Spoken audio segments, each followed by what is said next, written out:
o treino de assertividade. Então, o que que é importante a gente poder fazer aqui?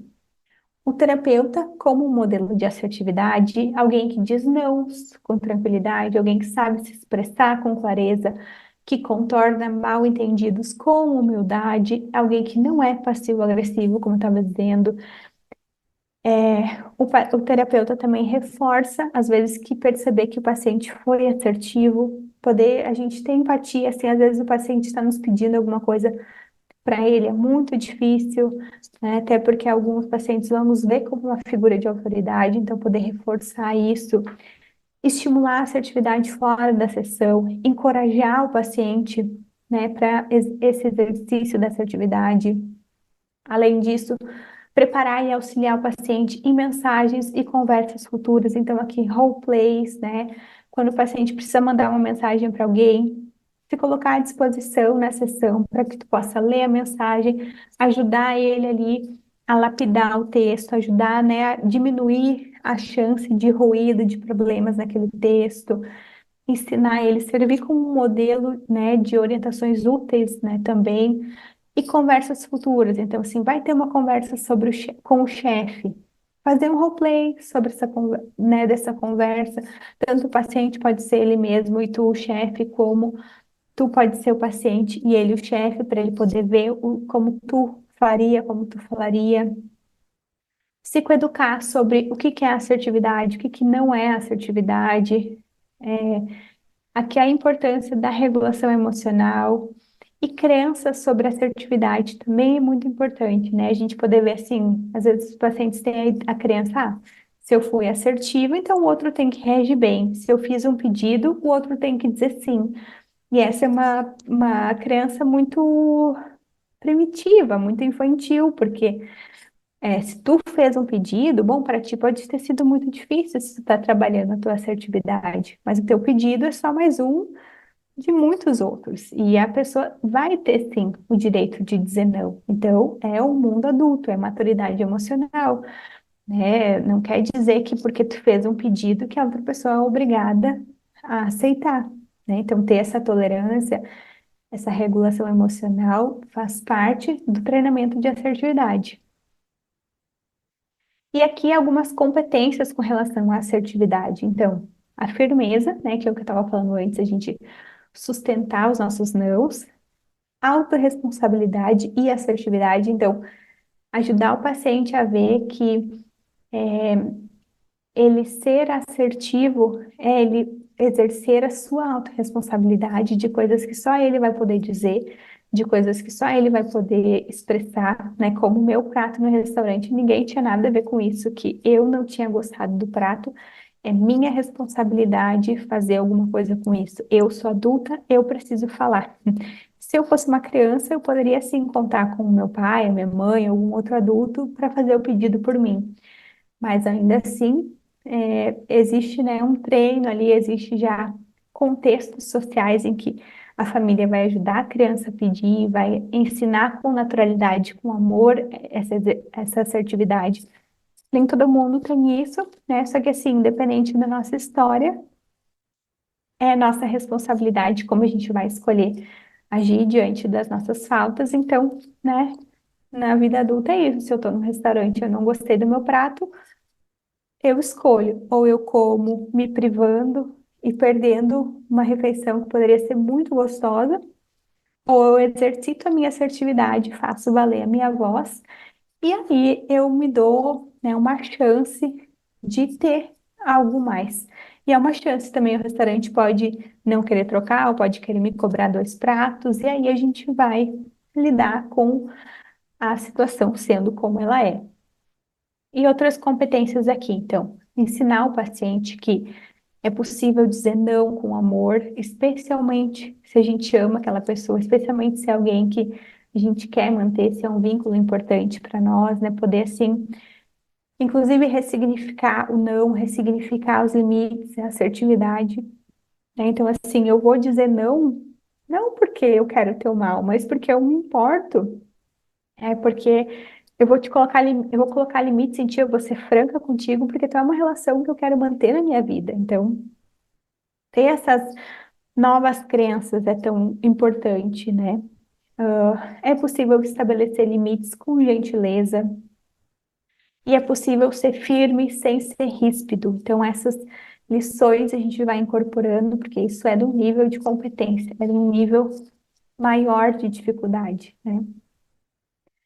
E aqui outra imagem que eu acho, assim, muito boa, para a gente lembrar que muitas vezes a cara feia que a gente vê, ou a estratégia que a gente está vendo do outro, ela esconde ali para trás uma criancinha, né, vulnerável, alguém que está com muita vergonha, alguém que está se sentindo muito errado, muito feio, muito chateado consigo mesmo, né? Então, poder ajudar o paciente a ter esse olhar não só para si, mas para as outras pessoas à sua volta, né? O livro Comunicação Não Violenta, ele ajuda muito nesse sentido, assim, de uma construção de uma comunicação empática e de uma forma de a gente se relacionar empática também.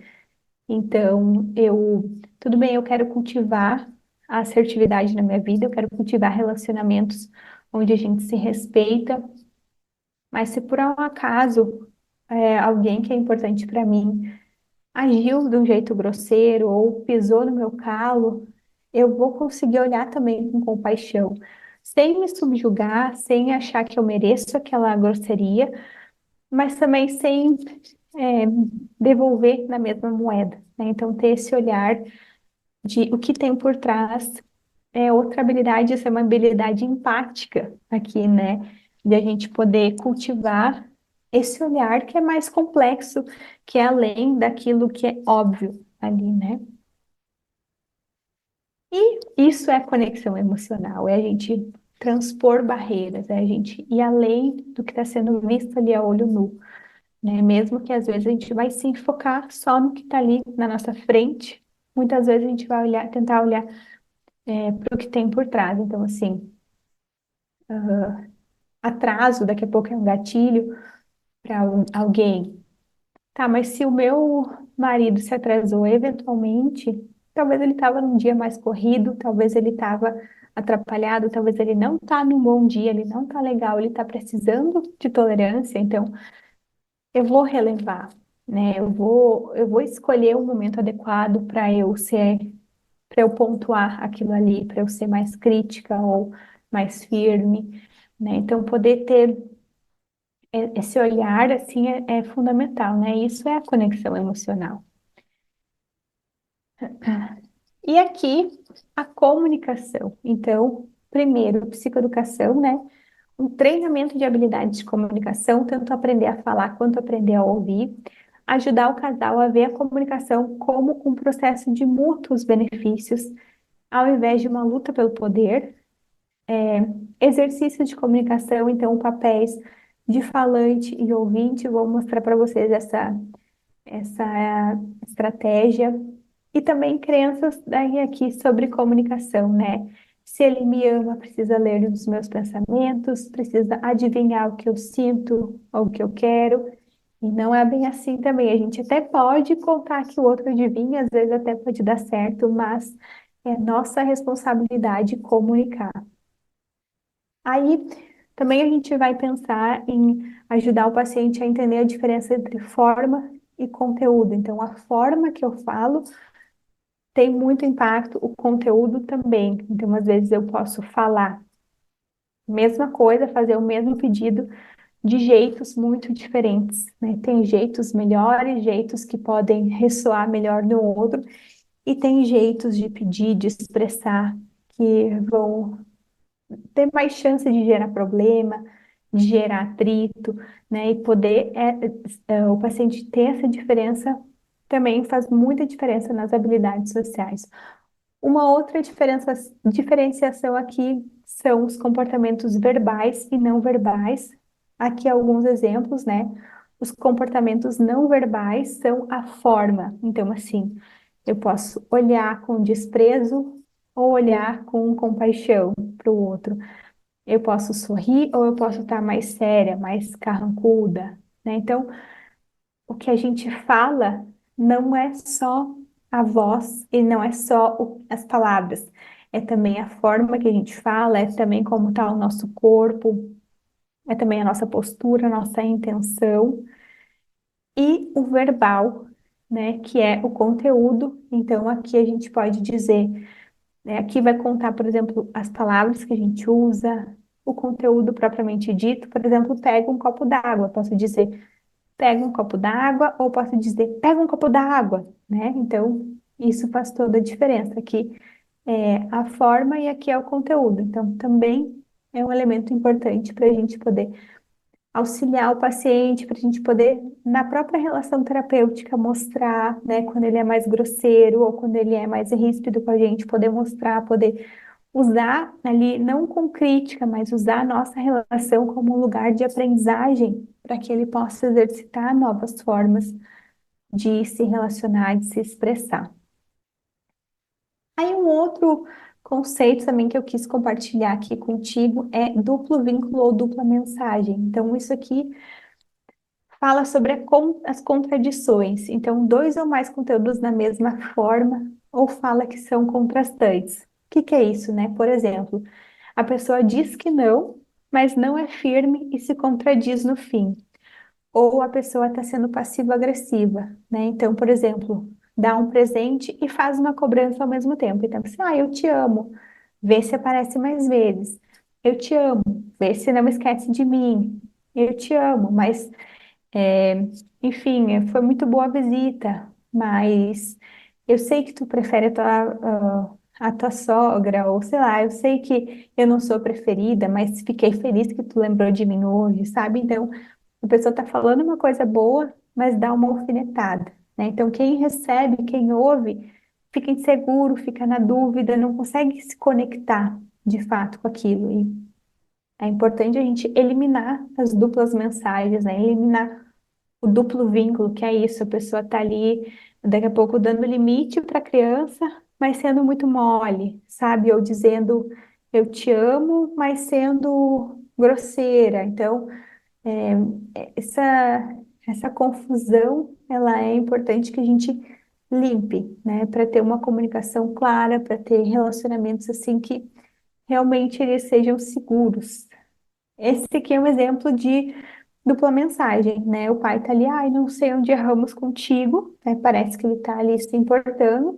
Na verdade, o filho dele é o outro, né? Então, você não sabe nem quem é o filho dele.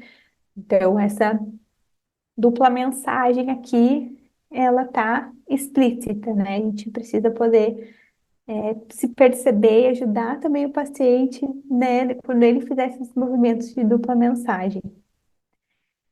E aqui a gente tem uma diferença, outra diferença entre escutar e ouvir.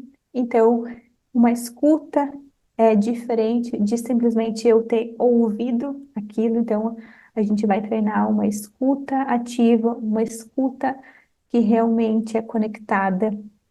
E aí, compartilho com vocês essa frase do Rubem Alves, que é linda, perfeita, que eu vou pedir licença para ler. O que as pessoas mais desejam é alguém que as escute de maneira calma e tranquila, em silêncio, sem dar conselhos, sem que digam, se eu fosse você. A gente ama não é a pessoa que fala bonito, é a pessoa que escuta bonito. A fala só é bonita quando ela nasce de uma longa e silenciosa escuta. É na escuta que o amor começa, e é na não escuta que ele termina. Não aprendi isso nos livros, aprendi prestando atenção. Então, essa frase, esse conceito, né, de escuta, a gente também vai ensinar o paciente. A gente também vai compartilhar esses conhecimentos, assim, da psicologia com as pessoas que não têm esse saber, né? A gente vai ensinar a pessoa que muitas vezes parar e ouvir o outro é mais importante do que a gente sair falando grandes discursos ou a gente lutar por ter o nosso momento de fala e que a escuta, muitas vezes, ela tem a nossa empatia, ela tem um interesse genuíno, ela está ali demonstrando a expressividade emocional, né? Expressando eu me importo contigo. Então, também é outro treino para a gente ajudar o paciente, né? Não só a comunicação numa via que é ele comunicando, mas ele também escutando, né? Porque a comunicação é esse todo. E aqui a gente tem, então, estratégias para quem ouve, a gente vai ajudar o paciente a colocar em prática, estratégias para quem fala, Só que a gente pode fazer em sessão com o paciente, em roleplay. Então, a gente vai ensinar o paciente, ajudar ele a ouvir atentamente, a não interromper, a esclarecer o que ele ouve, a refletir sobre o que ele ouve e resumir. Então, isso também a gente pode fazer tanto espontaneamente, informalmente, quanto ter um momento mesmo para treino e estratégias para quem fala. Então, fale atentamente, faça perguntas significativas, não fale demais, aceite o silêncio e fale sobre você. Então, assim, falar sobre o que tu sente, falar em primeira pessoa, não acusar, não criticar, mas falar assim sobre a tua perspectiva, as tuas percepções.